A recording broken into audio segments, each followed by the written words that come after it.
नमस्कार, welcome back to channel. Bharat में corona संक्रमण के बढ़ते मामलों के बीच मरीजों के स्वस्थ होने की रफ्तार भी तेज़ हो गई है। कुल संक्रमितों का आंकड़ा 31 लाख के करीब पहुंच गया है, लेकिन अच्छी बात यह है कि इसमें से करीब 23 लाख से अधिक मरीज अब तक पूरी तरह से स्वस्थ हो चुके हैं। कोरोना मरीजों के स्वस्थ होने की दर भी बढ़ी है, 75% के करीब हो गई है, जबकि मृत्यु दर गिरकर 1.86% पर आ गई है। केंद्रीय स्वास्थ्य मंत्रालय के मुताबिक भारत में कोरोना मरीजों के ठीक होने की दर दुनिया में सबसे अधिक है और मृत्यु दर सबसे कम है। राज्यों व केंद्र शासित प्रदेशों से पीटीआई व अन्य स्रोतों से रात 9 बजे तक मिले आंकड़ों के मुताबिक शनिवार देर रात से अब तक 62,108 नए मामले मिले हैं और कुल संक्रमितों की संख्या बढ़कर 30,99,765 हो गई है।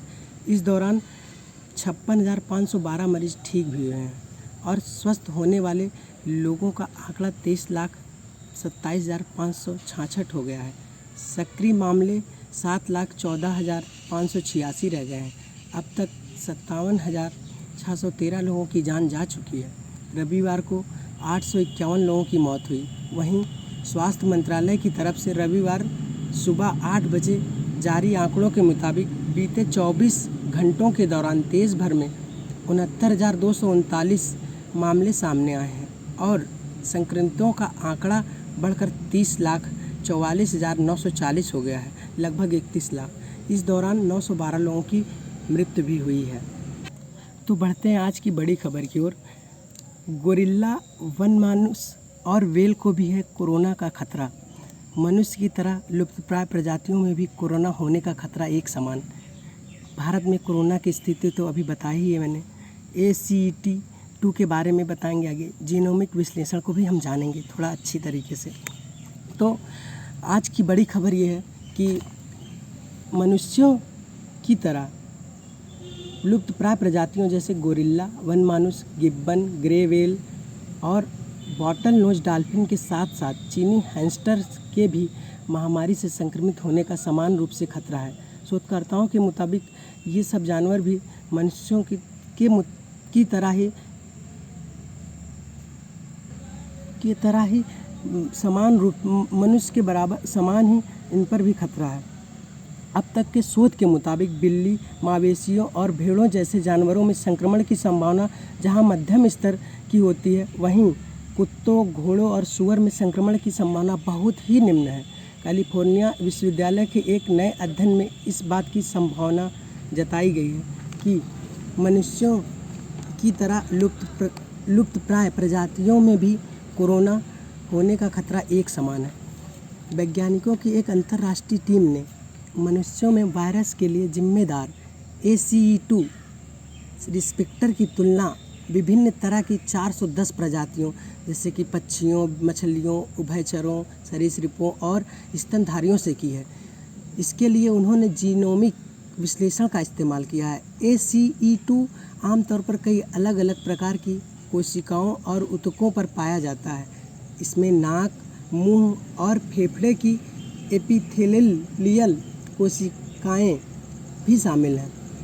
ACE2 प्रोटीन के 25 अमीनो एसिड वायरस को मनुष्यों की कोशिकाओं में प्रवेश कराते हैं। शोधकर्ताओं ने ACE2 प्रोटीन के 25 अमीनो एसिड अनुक्रमों का उपयोग किया है। थोड़ा सा सरल भाषा में हम ACE2 को जानेंगे। ACE2 का पूरा नाम एंजियोटेंसिन परिवर्तित एंजाइम 2 है, जो फेफड़े, धमनियों, हृदय, गुर्दों और आंतों में कोशिका झिल्ली से जुड़ा होता है। मात्र 2 अक्षरों का शब्द जीन आज मानव इतिहास की दशा और दिशा बदलने में समर्थ है। जीन सजीवों में सूचना की बुनियादी इकाई और DNA का एक हिस्सा होता है। जीन इस लिहाज से भी स्वार्थी होते हैं कि उनका एकमात्र उद्देश्य होता है स्वयं की ज़्यादा से ज़्यादा प्रतिलिपियों को अगली पीढ़ी में पहुंचाना। इसलिए जीन माता पिता व पूर्वजों के गुण और रूप रंग संतान में पहुंचाता है। कह सकते हैं कि काफ़ी हद तक हम वैसा ही दिखते हैं या वही करते हैं जो हमारे शरीर में छुपे सूक्ष्म जीन तय करते हैं। DNA के उलट पुलट जाने से जीन्स में विकार पैदा होता है और इससे आनुवंशिक बीमारियां भी उत्पन्न होती हैं जो पीढ़ी दर पीढ़ी बच्चों को अपने पुरखों से विरासत में मिलती हैं।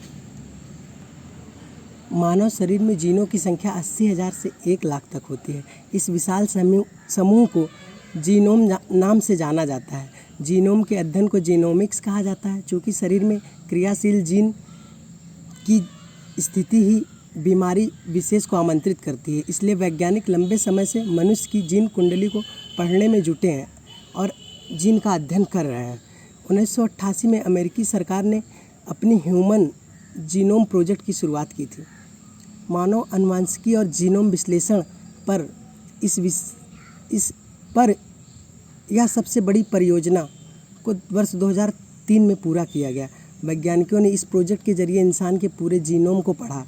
इस परियोजना का लक्ष्य जीनोम सीक्वेंसिंग के जरिए बीमारियों को बेहतर ढंग से समझने, दवाओं के शरीर पर प्रभाव की सटीक भविष्यवाणी, फोरेंसिक विज्ञान में उन्नति और मानव विकास को समझने में मदद हासिल करना था। कोरोना की लगातार बढ़ती हुई स्थिति को देखते हुए हम कह सकते हैं अमेरिका USA 58 लाख संक्रमितों के साथ पहले स्थान पर है। ब्राज़ील 36 लाख संक्रमितों के साथ नंबर 2 पे है और भारत 31 लाख मतलब आज तक